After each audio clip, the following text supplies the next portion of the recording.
So we have 20 minutes. You tell me since when?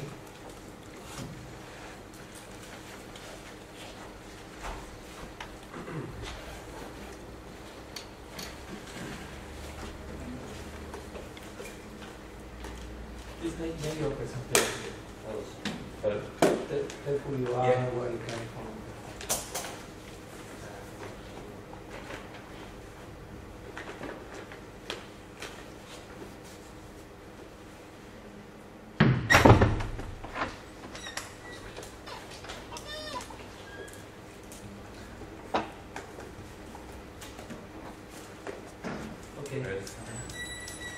So, as you can see, my name's Lee Gregory from the University of Bristol.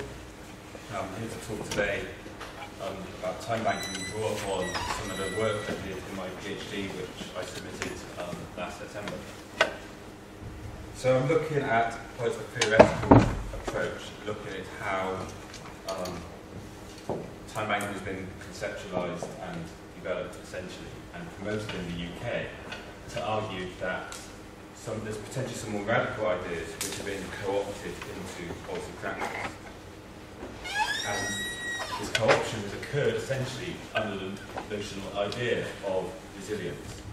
And in reading Edgar Kahn's work and in developing my PhD, my theoretical approach, I argue that there's actually another way in which we can think about community currencies in terms of a way of forming resistance to in particular, neoliberal economics, which is essentially what I'm going to try and outline in the time I have today. So to start off with, I'm going to give a quick overview of Edgar Kahn's theoretical foundations for time banking, so not really talk about the actual processes of how it works, and then show you how I try to explore it with my research participants through essentially the social theory of time. And then we'll go on to some of the issues I've just raised around how community currency systems generally tend to be co-opted into government agendas and lose their sort of more radical alternative way of thinking about how we can live our lives and engage in different exchanges. So the starting point then is Edgar Kahn, who essentially argues in his book that there are two economies in society. There's the market economy and the core economy. And time banking is designed to promote and protect this core economy, which he argues contains family, democracy, and community. Everything that doesn't fall into those three categories, he puts into the market economy. So by itself, that's quite a simplistic sort of division of social life, which some people can be quite critical of in itself. But it's a model we have to sort of draw upon and think about when we're talking about this theoretical approach. So what we have then, two different economies which are based upon two different sets of values. So the core economy is set up to value cooperation, caring, and collaboration in Kahn's words. The market economy, however, values things in a very different way. It values competition, conquest, progression, acquisition. So its market economies are set up to obviously attribute value to things which generate profit and money, or things that are scarce because they can be charged at higher prices. The whole purpose of time banking is that it values different ways of having social interactions, having human interactions, which are obviously based on cooperation, caring, and are valuing things in a very different way. Unfortunately, that's where Kahn sort of stops his conversation about the theoretical foundations of time banking, which leaves it all pretty vague as to what actually is being valued. So what is it that's actually the focus of time banking? What is its whole purpose? What is it actually attributing value to? What is being valued is left largely unsaid. So to try and explore this idea of value then, as I showed, I drew upon the social theory of time. And when we think about time, we often think about time in the form of the clock. Time is something external to us. Time is something which is measured duration. So this presentation is 20 minutes long, it's fitted into a certain time slot, everything is actually measured in time. Our often main focus when we talk about time. what social theory of time also shows is that there are other aspects and other dimensions to time as well, particularly relative time. So time within processes, time within seasonal changes, time within our interactions with each other, time in our caring roles, time in our, our social being. So there's a form of time which is internal and a form of time which is external to how we actually live our day-to-day lives. And the argument is that we need to actually embrace both of those definitions and concepts of time. It's not a matter of one or the other. We live them both simultaneously. So what the theoretical positions often argue is that as capitalism developed, this idea of absolute time, this time external to us, this time to measure duration, gains dominance. The time of the clock gains dominance because time is money. The more you can produce within one set hour, the higher your profits will be. So this conception and perception of time comes to dominate the way in which we engage our social relations.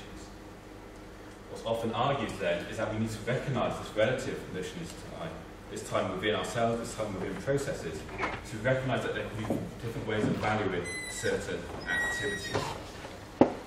So in trying to explore this with my participants then, which we'll get onto in just a sec,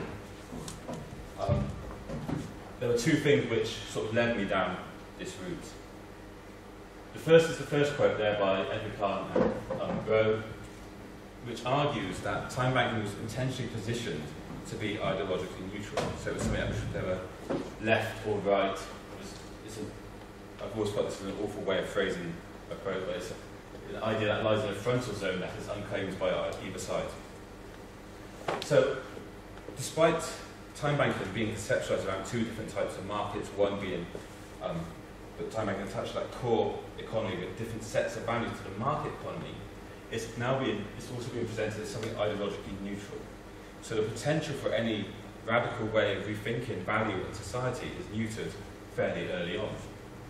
But in the UK context, the association of time banking with the idea of co-production, a way of reforming public service provision, has, in Peter North's words, also made it less resistant.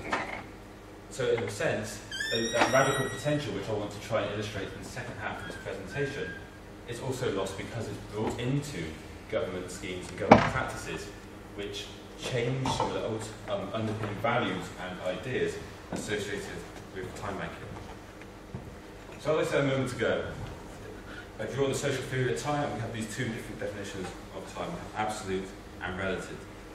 Absolute being external duration measurement, internal being relative being internal and within our processes.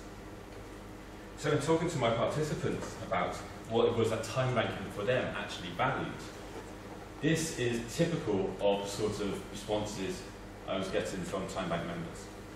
So what does it value? It values the person, it values time, it values the person's time. It's not that extra, pound for pound, it's not that similarity with money which is important. It's the fact that you're actually able to spend time together, you're able to interact with each other.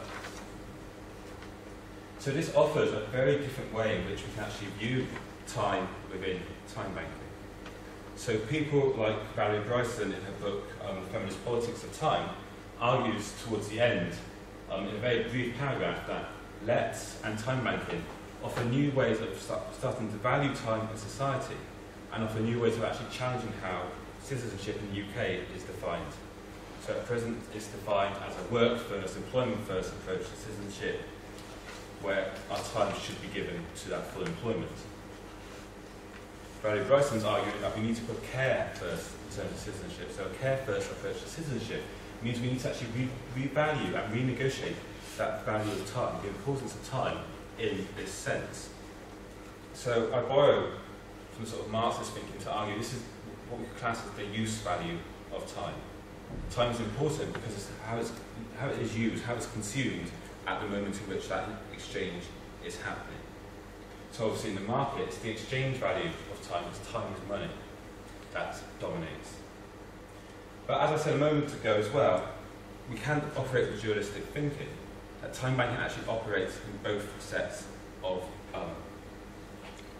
time frames as well. So time is also important for time banking as a measure, because at the end of the day, it's still a method of exchange. So the measured duration of your time is still important because, as this time broker indicates, it allows them to actually measure the extent of community activity. It helps them then to write bids, it helps them then to grow and expand the time bank. But if you notice, the beginning of the quote is quite interesting because it says, but the other thing. So this is a secondary aspect to time banking. It's a secondary importance to that use value of time, which I pointed out just a moment ago. But in the time banking UK context, this is very interesting, this measurement, because we have a political agenda since the 1990s around active citizenship. And here, time banking offers a way of actually measuring that active citizenship contribution, that way of actually determining how many people in a community are actually participating and contributing to community development, health and social care initiatives, or whatever the time bank is being used for. But the idea that I'm talking about here about how time gets co-opted isn't something new. So the work on lets, such as on Passion, Peacock's work, all talk about how lets essentially get co-opted in the UK. Because they, especially on Passion, talking in the 1980s, about the 1980s, talks about how it became a new way in which self-help could be realised in a neoliberal Thatcherite UK. So the way in which lets have been used, we do have a form of analysis which talks about co-option, but that was never applied to time banking, so I wanted to try and explore how that was done. To help me in this, I drew on Gibbs and Graham's work to look at how capitalism displays itself hegemonically as a unity, a singularity and totality, to block out other forms of production and exchange outside of the capitalist market. So the fact that capitalism is a whole system means it's hard to change it with small-scale local initiatives like time banking. You have to change the system as a whole. The fact that as a singularity, it's able to present itself as the only real form of economic production, because all other forms are either pre-capitalist and therefore inferior. The fact that capitalism goes through boom and bust cycles is ways in which it can grow, but crisis actually allows itself to correct itself. Other systems don't have this. So in the case of time banking, the fact that it's often in the UK again, reliant on external funding, means it can't exist as a system in and of itself. It relies on external sources of funding from outside. So drawing on this, then I started to look at how time banking fits into different government agendas in the UK. So under the new Labour government, it was presented as a way of tackling social exclusion, a way of actually engaging with deprived communities in a way which fitted in with New Labour's ideas around what it meant to be socially excluded. One interesting way in which this was done was they talked about how, so Edgar Kine in his book talks about co-production, he outlines 4 key sort of aspects of that. People are assets, redefining work, social capital and reciprocity. In a Cabinet Office document by under the Labour government on co-production, they reference Edgar Kine's work and they reference people as assets, reciprocity and social capital, but they changed the redefinition of work to recognise social contribution. If we keep it as redefining work, we can tap into the work of Andre Gortz, the work of Valerie Bryson, who I mentioned a moment ago, who want to reconceptualise work away from simply employment to incorporate aspects which include caring and other interactions in our social lives. We recognise social contribution, we maintain the focus on employment-first approaches to citizenship. In a similar way then, the big society is also engaged with time banking. Although the idea of big society is potentially becoming more defunct now as it's been less and less used by the current government. But again, it's about bringing into a specific agenda around localism, which fits into a wider narrative around cuts and a neoliberal fascination with a specific form of self-help. A form of self-help which doesn't actually seek to empower local communities to actually change things for themselves, but actually change things to allow the state to withdraw. So what I've argued is that this co-option of time banking fits neatly into the concept of resilience. So the idea that communities have to be resilient to something is why we are needing things like time banking, like potentially LETs or other community currencies. It can be presented in a way which fits this wider financial crisis narrative which is pervaded in the UK and ties in with a very specific notion of self-help and social capital which underpins associational welfare, which for some people is a leap back to the early 1900s laissez-faire provision on the voluntary sector. But perhaps one thing that hasn't quite been realised is this last point around the inequalities that can still exist in terms of where skills to actually provide services exist in different quantities in different communities, but how obviously you get inequalities in provision, but essentially for me how the whole process and the way in which the debate and the policy solution is constructed continues to prioritise solutions on individuals and communities. So they are seen as the solution as well as the cause of the social problems that things like time banking can be attributed to. So there's a quote in Gibson Graham's second book which I particularly like, which is that changing the self is a path towards changing the world, and that transforming one's environment is a mode of transforming the self. And I think potentially time banks, community currencies, have a role to play in that transformation if they can avoid this co-option through the idea of resistance. So we need to recognise that alternative values, which I briefly had a chance to illustrate around the use value of time, do actually exist, and we need to make a stronger case for them in time banking practice, but also in terms of LETs in particular, or the environmental aspect which is strong in the UK. But that by themselves, they are insufficient to create any form of change. They need to be attached to a broader policy agenda which is developing this more critical edge. I attach it to things like the basic income policies which often get debated, environmental sustainability, feminist critique around the position of care in citizenship and society. And there's one concept I can think of which can start to bring together lots of these disparate ideas, and that's the idea of function. So to conclude then, function I borrowed from Tawney, who was a social democratic thinker in the early 1900s in the UK, who I suppose today we'd say function is social purpose. What is the purpose of that activity? What does it contribute to society? Tawney develops this idea as a critique of the acquisitive society. The idea that there's lots of functionless activities in society which essentially accumulate more and more wealth, and that's all they do. They offer no other social benefit, no other social contribution other than to self-gratification. What he argues is that if we look at function, if we look at social purpose, we can start to question where responsibility for certain actions needs to go, and realise that there is some form of common good, there is some higher authority, that the society to which those actions should be responsible to.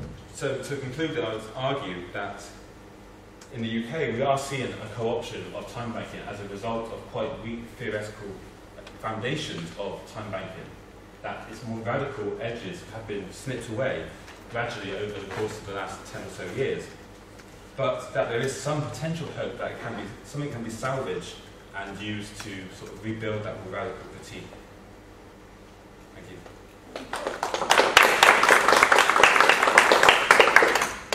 Still any questions? Yeah. Yeah, thanks a lot, Lee. I'm just wondering if you could just go over that distinction between work and social contribution that you were making.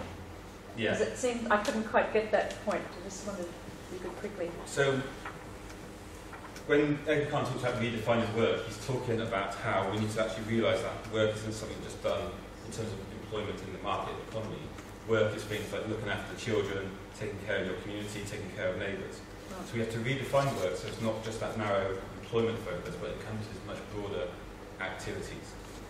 In the Cabinet Office document, that whole idea of redefining work vanished, and it was replaced with recognising social contribution, which kind of implies that yes, social contribution should be recognised, but it's not more important than the citizen's duty to work. Yeah, I see. Thank you. Okay. Any other questions? Yes, I have one question. Yesterday there was this girl who was talking about time banking, and my appreciation was, yes, she was a little bit disappointed because because even though it started this time banking in England, in UK, I'm sorry, it started as the things that you are mentioning now.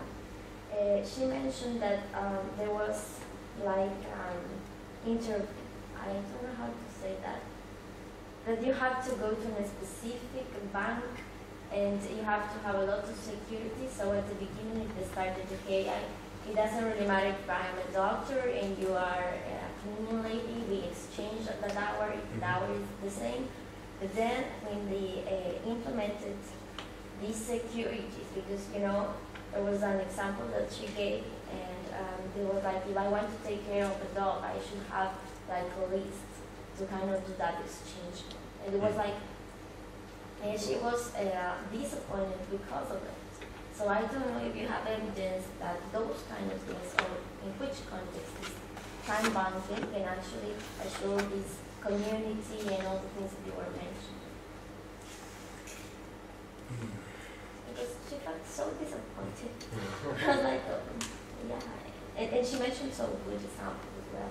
Yeah. That's like myths that people tend to talk when we are talking about this kind of thing. I think in my research I looked at a number of case studies of time banking, which a community development or a health and social care one, and the community development you could see was, you can argue, was a successful case of time banking because they just basically got on with what they wanted to do and didn't, although they were part of a government scheme, they didn't really engage too much with that practice. The health and social care work probably found it a bit more difficult because the type of members they have, which is one sort of big problem, because obviously the members they're dealing with do have, in that case, mental health issues, which mean that sometimes they're not able to engage with time banking on a regular basis. Sometimes they need to take a break and come back later.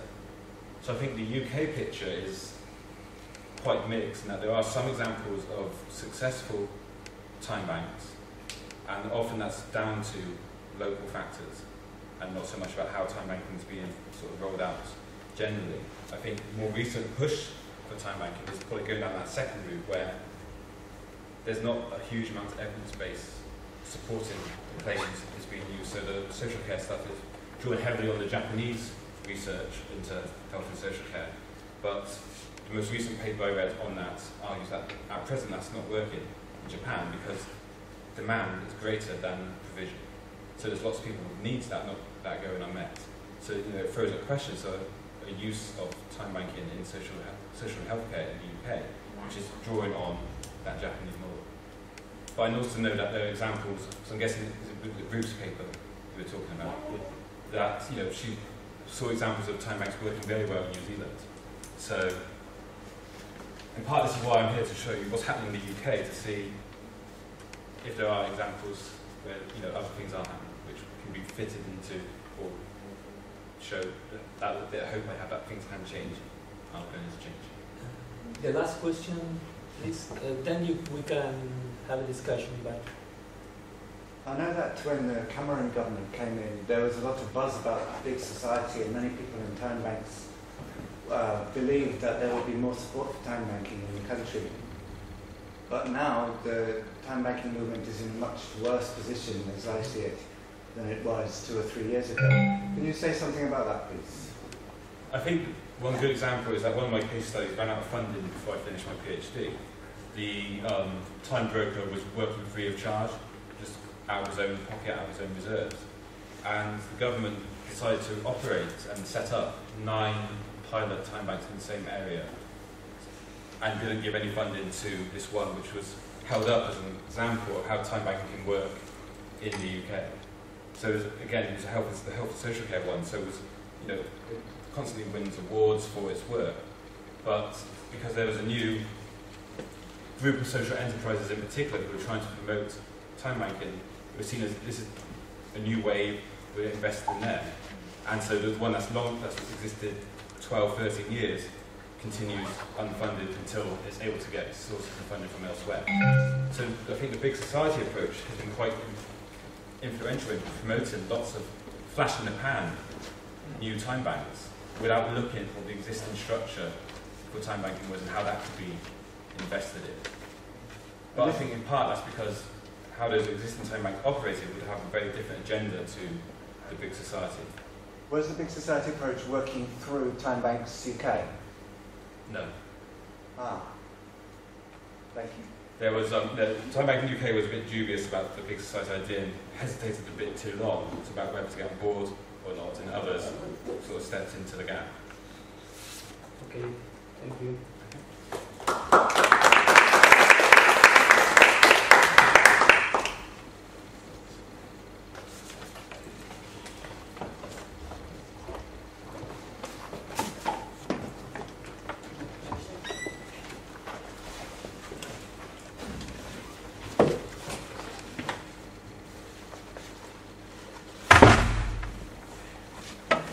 Well, hello. I hope you are not too tired or not too asleep. The idea of coming to the conference was giving an update of the paper I presented in previous conference 2 years ago. I'm finishing my PhD, well, I just finished my PhD in Italy, so I kind of made like a picture, very descriptive, for the PhD purposes in 2010. And since I came back to Costa Rica, to live in Costa Rica in December, so I contact again the project, and this is kind of the results. It's like a 1 year, a 2 year pictures of the situation. The first thing I have to say is that this presentation is quite short. And one thing is that I have to, one of the first thing I have to do is I cannot start talking, you know, from what I said 2 years ago, because some of you were not there, and well, I have to give you a framework just to think about, you know. Just to mention the organization I work with, we have 3 methods to back up currencies. And the first is called CBC, which is the English acronym for commodity-backed currency. The second one is LDC, loan-backed currency. And then the commercial credit circuit. And this is the first 2 are supposed to be designed in such a way that if necessary or if wanted, they can grow into the third one. The third one is called C3. I think most of you have heard about C3. And then we have other kind of strategies to help environmental problems in the locality that also helps the circulation of the currency, of the local currency. And finally, we have another strategy which is developed from the local alchemy strategy from New Economic Foundation, which is called appreciating what is ours. So we used to make fun that this is the tropicalization of New Economic Foundation concept. And so more or less, we go into the community, or a grassroots organization approaches and asks us for help to start a local currency. And when I see, well, I've been around in Asia and Europe and then in America, taking a look to many different projects, and the main difference I found from our methodologies, from other methodologies, is what Rolf was saying this morning, that it's probably a bit, is managed in a very responsible and professional way. We have databases of information of the circulation of the currency. We have treasury controlling methods. We give training to tellers. So it's very well managed, the system. Well, it's designed like that. The fact that we just advise the grassroots organization to do it like that doesn't mean exactly that they do it like that. But at least we design it like that.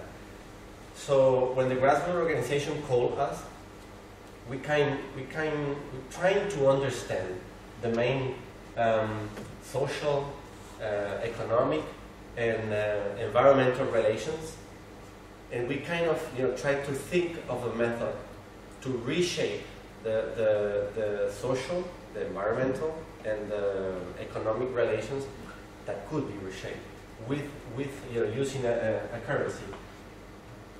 So as a huge framework in Latin America, almost all the projects of CC projects are framed in a wider logic, which is called solidarity economy, which, with my PhD thesis, the concept by itself, I question it, because for me, when I wrote my thesis, I was clear that I did not want to write theory of a theory, because that really there's very little that can change the world. So for me, it was theory to praxis or praxis to theory, because that's what changes the world. That makes it, if we want to try to build something more sustainable, we have to try in praxis, not in theory. And that's why I question a lot economic solidarity, because economic solidarity is a way of production which is working very well. But at the end, the organization that is within the economic solidarity end up depending on the market, on selling what they're producing. So it's not really a solution, but it's within this network, it is within this framework that complementary currency are framed in Latin America. Something that I found incredibly useful for the projects to be sustainable in the long run is something that Rolf also mentioned, which is how democratic was the project design. So we kind of tried, we tried to make a stakeholder analysis. We tried to invite the network, or create, in some places we even create network of local businesses to ask for their support, to show them how important it is for the local development. And so, it's very integrated rather than the top down. It's a bottom up approach where the grassroots people is really involved. So in that, doing it like that, we make sure that, that's what we wanted. We make sure that the people appropriate the project and really use the currency. So with the first picture, sorry, part of it is in Spanish, but what was important is the title. I made the first picture, as I told you, which is very descriptive, and in 2000, or by the end of 2009, 2010. And then, a little more than 2 years later, I came with this interview, which was it was unstructured completely, and I wanted to know an update of the project, if it's still running, how it was designed. So it's obvious that I was part of the team who researched and designed and helped implement the project. And then I have main questions to the management of the project, main question to the business within the network, and then questions. Sorry, I think I missed this. Questions to the individual within the net, the individuals that were using the currency. And this is what I found. It was kind of sad, to be honest. Because in the case of Cope Victoria, well, I had to choose between cases, because we had 11 projects, and I had to narrow it down to 2 to draw some conclusions. In the case of Cope Victoria, I found out that the amount of money circulating is decreasing rather than increasing, and the only good thing is that they are trying to merge into a digital money, and well, this is probably good. The local network of business, we had 25, and now we have 22. Rather than increase, they decrease. And when I ask, well, this is not written here because this is just a very short summary. When I asked the people of the owner of some local businesses, I asked them how useful it is. Do you use it between business? It's like they don't really appropriate.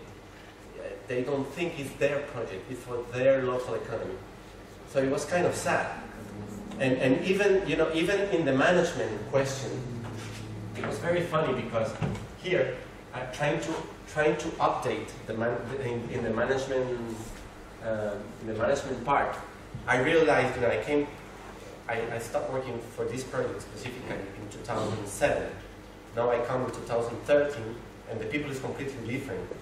The people of the Store Foundation is not there anymore.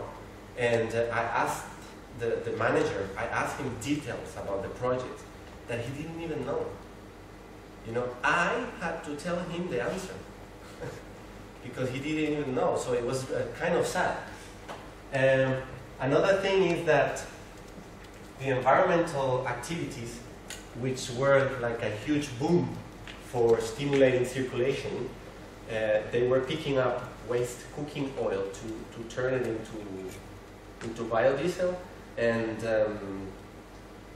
back then almost everything was paid in the local currency. Right now, almost everything is paid in the national currency. So, I mean, it's losing sense. The other project, this one is also a bit sad because even though the amount of money grows, I wouldn't say that it grows like I was expecting. It grew as I was expecting. From 35 to 55 in a little more than 2 years, it's very little. And the amount of I didn't write down this. The amount of credit given in the local currency grew, but I was shocked that they were charging an interest on the local currency. And people were willing, they found it normal to pay an interest in the local currency. And it was completely out of the blue that they put an interest on the local currency. The amount of business, I think right now is 87, but as you see, it's almost the same. It's not growing. It's not growing because they reach a limit. It's not growing because there is no one doing the promoting of the project to promote other businesses to get into the network.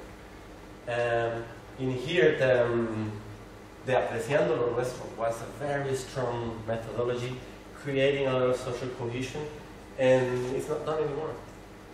No one is doing it anymore. And the general manager of the cooperative, of the Suchitoto cooperative, barely knew what Apreciando lo Nuestro was. So it was kind of sad. But one thing that I found really interesting, that I think Jens Martignoni mentioned or made a presentation, unfortunately I didn't have the chance to see, is that another project that we promoted in San Salvador, this project is in a rural area of El Salvador, very close to Guatemala, and the money is printed. It's paper notes printed. And we also promoted, in 2007, we promoted another project which was a virtual network of bartering businesses in downtown San Salvador, which is a huge city of 2 million people and is very active economically speaking. And Punto Transacciones and the project of Suchitoto start merging together. The director of Punto Transacciones called the director of Suchitoto and told him, and it's not written, right? And told her, if the people from the rural area comes to the city of San Salvador, I can open an account with the amount of money that they bring, the alternative currency that they bring. So the people in the rural area can go to the city and spend this in the virtual money. And the same, the institution, the whole organization of Punto Transacciones keeps the alternative currency in their account, and they make like promotions between bartering businesses, and the winner of the promotion can go to this to the Red Suchitoto for vacation, for weekend, and spend there the money. So it was kind of sad to see that people is not really appropriating their project. So what are my main conclusions? About the conclusions we can talk about hours, because I made my thesis almost about this. But the main one is that there is a concept that Storen Totlin and Professor Helsing and Georgina further developed, which is the famous selective spatial closure. And you can see it working very well with complementary currencies.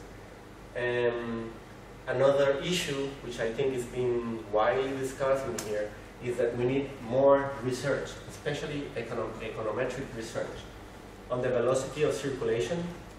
People, well, to be honest, I realize that people don't really understand that the way you create wealth is not, you know, in here, that 55,000 US dollar in circulation, to me, I don't know about you, but to me it doesn't say anything. For me, if I want to say something, or if I want to see something more real, is how many times the money circulates within the local economy, and then we are talking about creating wealth. But how we do that? You know, we at STRO discuss a lot about that, how to measure the circulation of the local currency. And the other thing is that to really think that complementary currencies behave in a counter-cyclical way to economic crisis, this is impossible to say. It's really impossible to say because these last 2 or 3 years, they were the years of the crisis, and people were not using it. People is not using it. It's using it almost the same as it was 2 years ago. And another conclusion is, probably the same conclusion as 2 years ago, is that most of the achievements of the complementary of this kind of complementary currency projects are not necessarily measured in an economic way. So that makes it really hard to get for funding. Very often I get calls from projects in Cambodia, in Valencia, in Ecuador. I get called, hey, we need funding, can you help us to raise funds? And I said, well, just don't call your project complementary currency, and you probably get some money. Because if you call it complementary currency, you will not get anything. I tell them to frame the whole thing as a local economic development with an instrument that helps economic development, because otherwise you will never get funding from anyone. I've been in the market 12 years, and I can assure that you will not get money for that. And but the thing is that we are not documenting important social and environmental indicators. In the case of Copa Victoria, they are picking up 24,000 liters of waste oil that used to go to water wells. Okay, 1 liter of oil, of waste oil contaminates 10,000 liters of water. So can you imagine how much water we are not contaminating by reusing the oil, and also burning 24,000, well, it's 26,000 liters of biodiesel. The amount of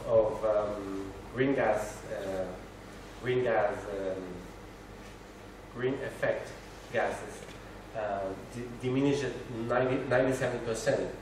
So these kind of things are usually not documented in the project. And another thing I like to mention very often is that this oil that is picking up in Copa Victoria is picked up by children in schools. And the children that do not contaminate today, it will be an adult that will never contaminate.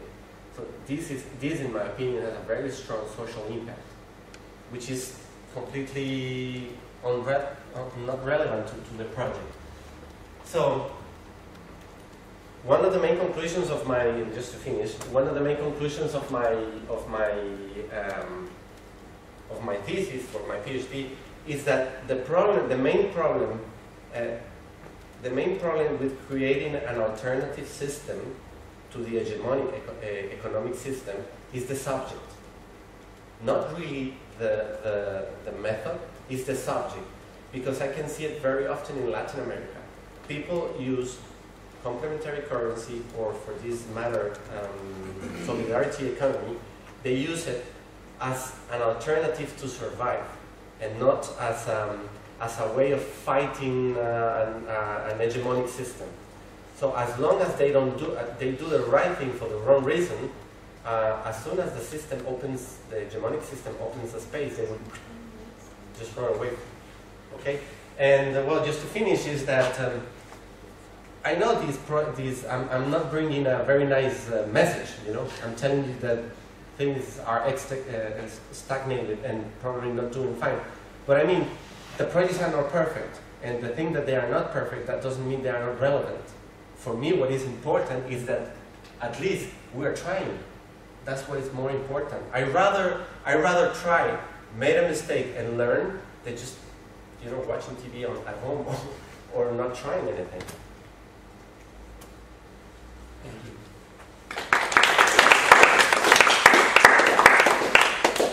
you. Any question?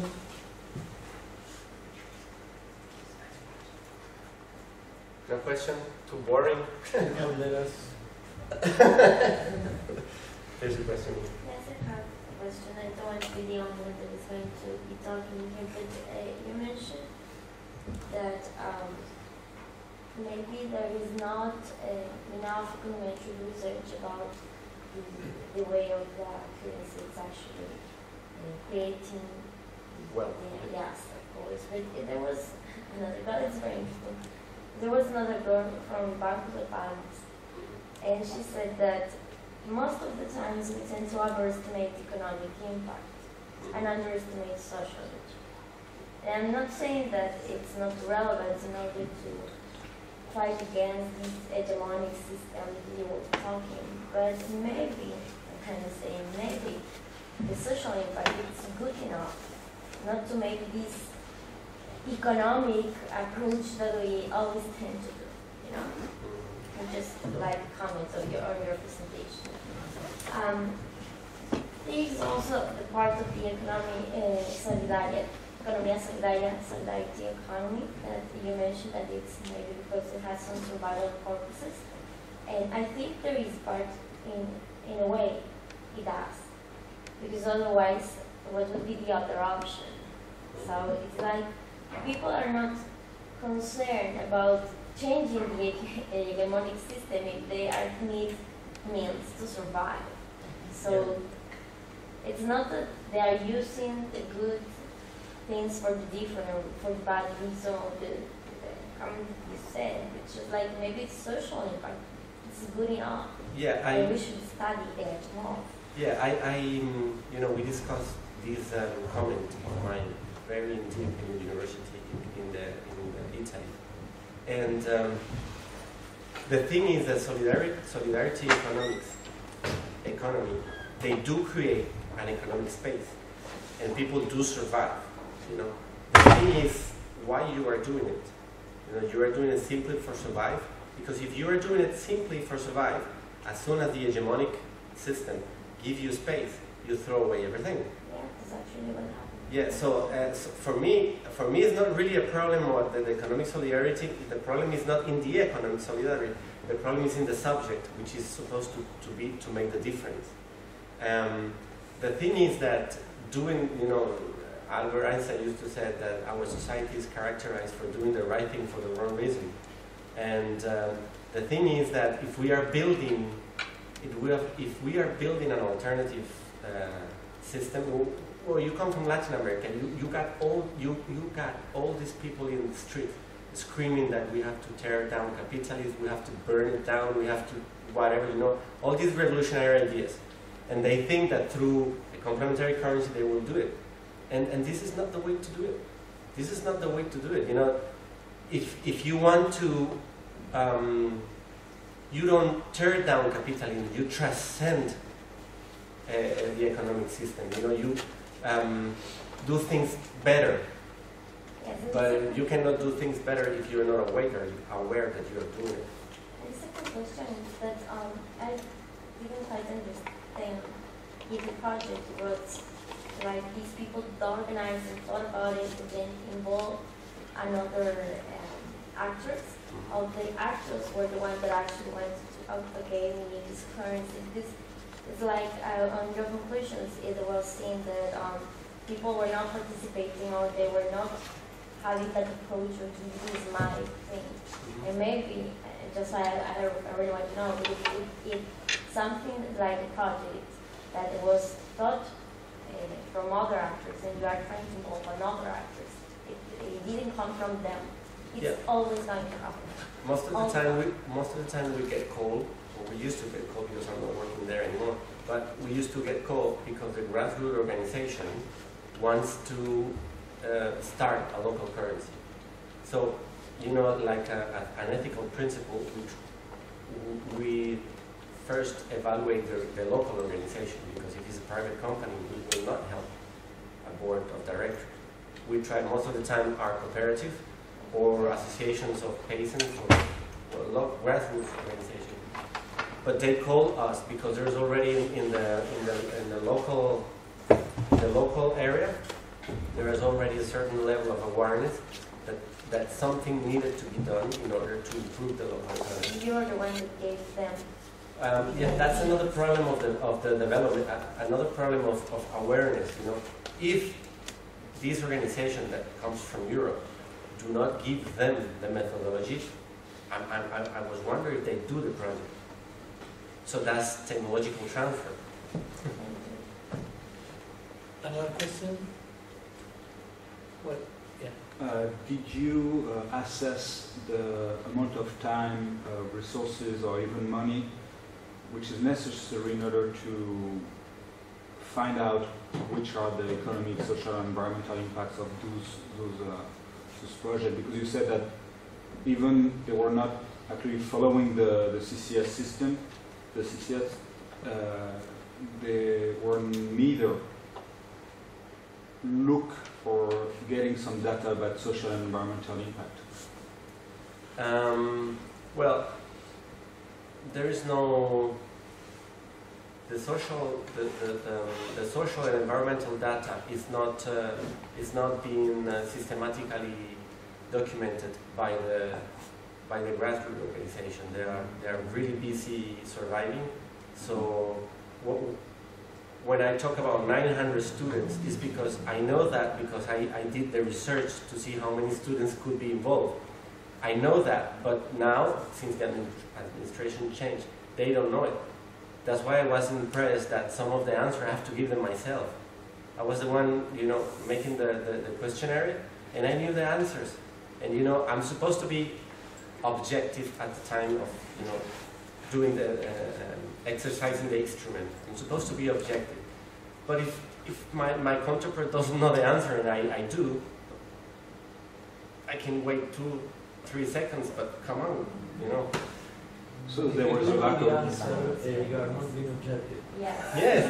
Yes. Exactly. So there was both lack of resources to sustain the system the design made, and also to... There is a lack of resources for documented, but that doesn't mean that they are not aware of the impact. Okay. Mm-hmm. Yeah, but they don't have a quantitative measure. Mm-hmm. Just a commentary in the way that she was talking. If you say that the problems are in the subjects and you can with methods to help that people, I will have a look at the method, not to the subject. Because something is wrong with the method. That's my opinion. Okay. Anything else? Okay. Thank you.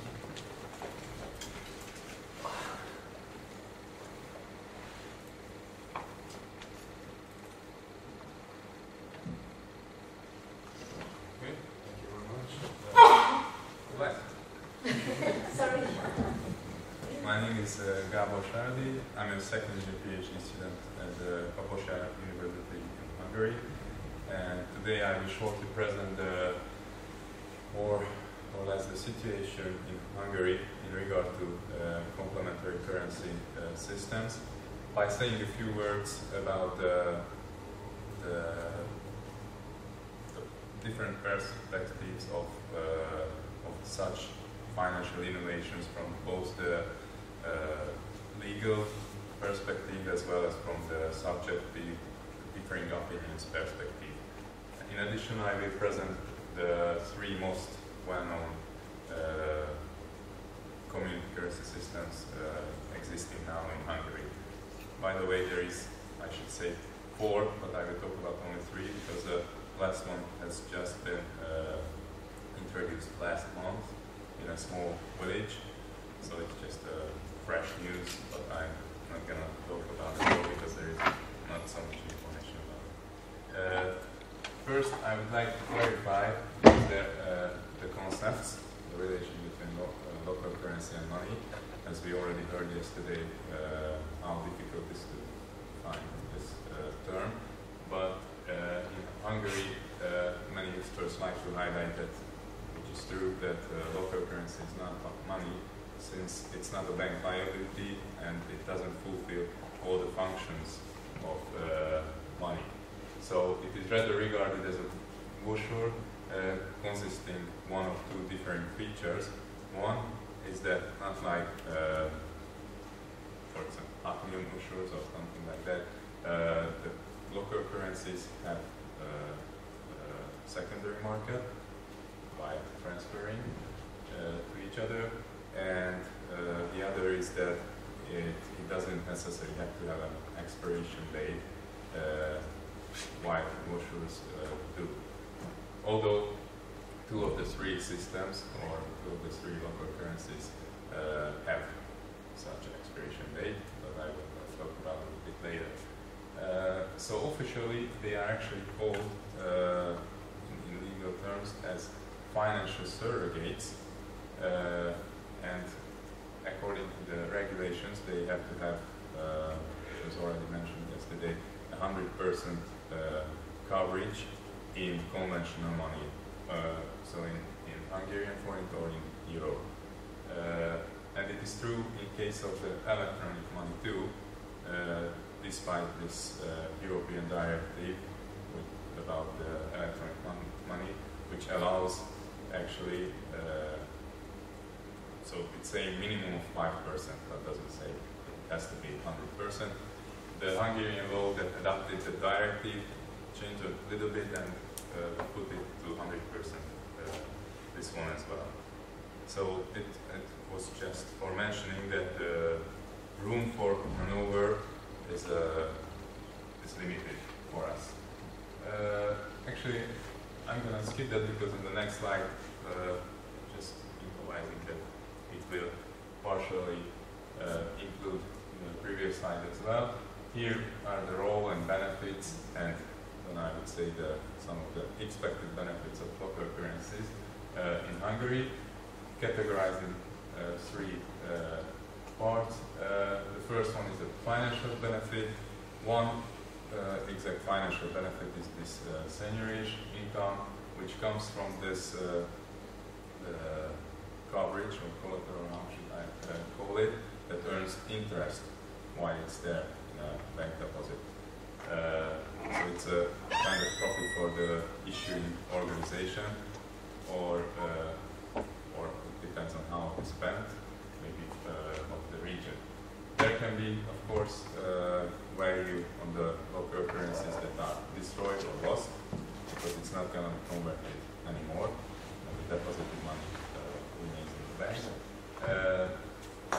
In the same way, actually, those currency brochures generate also profit, which are just bought for souvenir or so other purposes than purchase. And the last one is that in Hungary, all the systems have a conversion fee. If people or the business would like to convert back the local currency it uses back to the conversion money, there is usually 2% or it's differing a certain degree of fee to pay. The trade benefits, I would say rather expected benefits is the increased turnover of the accepting businesses who accept such community currency, and It's the consequence that there is an increase in turnover. Usually it means an increase in market share against those who are not participating in such projects. And the broader perspective is that it will increase because of the supply chain, maybe, of the tech sectors, the surrounding territories, and suppliers. And the social political benefits is the stimulus effect, which I will mention a bit later, a little bit critical about that. They expect that this to decrease the unemployment and of course the strengthening the local identity awareness by using such brochures, which are usually designed to pay mostly local foods, goods and services. Turning to the first community currency, or the first one that was introduced in Hungary in the May of 2010, called K-franc. It was introduced for a purpose to boost the region's economy and its catchment area crossing the border, because Austria, or one or two accepting places, are involved from Austria as well. It is located in Sopron, which is about the population of which is about 60,000 people, and it's very close to the Austrian border. That's why there is a relationship in that. The role of the University of West Hungary, I should just mention that they made many surveys and reports, which I will use it now, the information, so their information in this presentation. The issuer organization is a cooperative having 150 members, and I already said the goals. Yeah, what I need to still mention is that it seems that there is a problem that there is no local government support for this project, let's say, not like for the other two systems, because they believe that the support of local government could help in the spread of the new means of payment, in the increase of